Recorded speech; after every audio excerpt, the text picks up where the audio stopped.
Well, good morning. I'm Pastor Josh. You're watching Stepping Stones of Faith. This is Advent 2017, December 22nd, 2017. We've been looking at Love Came Down through the Lutheran Hour Ministries, the Advent devotional for them. We're going to be in Luke 2, 4 through 5 today. So if you have your Bible handy, go turn to Luke chapter 2, verses 4 and 5. This one's called Keeping Promises, and we talked about this on the 19th. Keeping promises, promises kept, God's promises kept. Now us keeping promises is what we're going to be talking about today. So Luke chapter 2, verses 4 and 5. And Joseph also went up from Galilee, from the town of Nazareth to Judea, to the city of David, which is called Bethlehem, because he was of the house and lineage of David, to be registered with Mary, his betrothed, who was with child. Now, why did he go there? Because it was the first registration, something that they wanted to do, they needed to do. Our writer says it must have been difficult for Mary to travel at 9 months pregnant. And the way they had to travel back then, it was probably very, very difficult to travel at 9 months pregnant. The trip from Nazareth to Bethlehem was 70 miles as the crow flies. So a straight shot, 70 miles as the crow flies. But there were hills to climb the direct way. Mary and Joseph probably went the longer, adding about 20 miles to their trip. So they traveled 90 miles to Bethlehem on foot. Man, that's devotion. Because you and I, could we do it? Could we walk 90 miles by a deadline and have a deadline? Could we do that? I know I probably couldn't. I would be struggling to do that. Walking that far is no easy task. And in spite of all of the Christmas cards and nativity scenes, we have no reason to believe Mary had a donkey to ride. You understand that? We have no reason to believe she had a donkey to ride. She could have walked with Joseph. But we hope she did, though. The trip must have been hard enough to sit on a donkey. However many hours they walked a day for 90 miles. Really, I have to wonder why Mary made the trip at all. Joseph had to register, but Mary could have stayed home and had her baby in her own home with the help of relatives and neighbors. That sounds much comfortable, not to mention safer. But if she had stayed home, Jesus would not have been born in Bethlehem. And God had promised years ago, but through the prophet Micah, that the Messiah would be born there and nowhere else. Now that's in Micah 5:2, which we're going to be looking at here. Now I preached on this last week, and the video is there in the sermons page, Micah 5:2.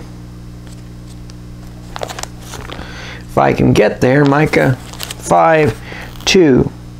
But you, Bethlehem Ephrathah, although you are small among the tribes of Judah, from you will come forth for me one who will be ruler over Israel. His origins will be from of old, from ancient of days. Therefore, he will give them up until the time when she who is in labor has given birth, and the rest of his brothers will return to the children of Israel. Now,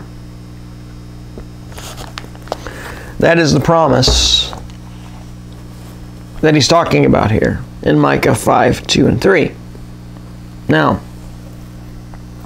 let's go on. Did Mary go with Joseph because she remembered this? Perhaps. Or she may have just wanted to be with her husband and away from judgmental, prying relatives and neighbors who wondered about the birth too soon after the wedding. That could be either way, right? She might have just wanted to be with him.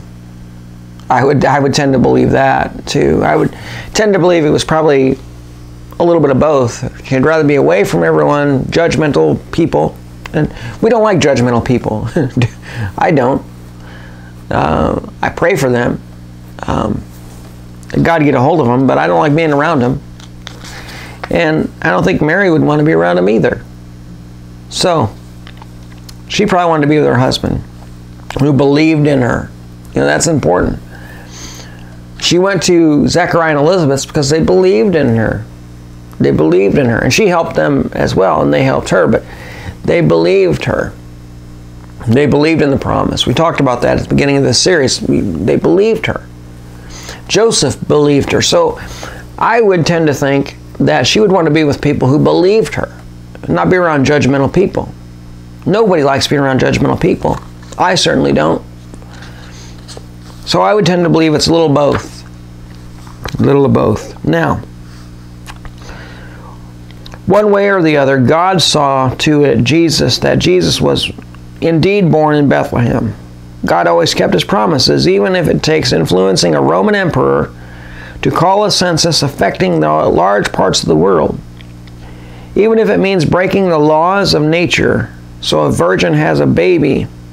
Even if it means sending his own son into the world of suffering and death so that we might be adopted as children of God. And if God did all of this to keep his promises in the past, how much more can we trust him to keep his promises today? And that is a question we have to ponder. Because we tend to think that God doesn't hear our prayer. We tend to think that the stuff we're going through, the junk we're going through, is because God doesn't hear our prayer. God doesn't listen to us. God doesn't like us. God has abandoned us. Well, we see here that it is not the case. Why do we go through things? I don't know. But God does, and God has a purpose and a plan for it. We're to trust him for the outcome and know he's always there. So, you can be my partner in ministry in these videos. Like, subscribe, and share these videos. Think about that this week. Think about what God is doing in your life and the promises that he is keeping to you. Think about it. Allow God to work in your life. Please like, subscribe, share the videos. Until tomorrow, this is Pastor Josh. You're watching Stepping Stones of Faith Advent 2017. God bless.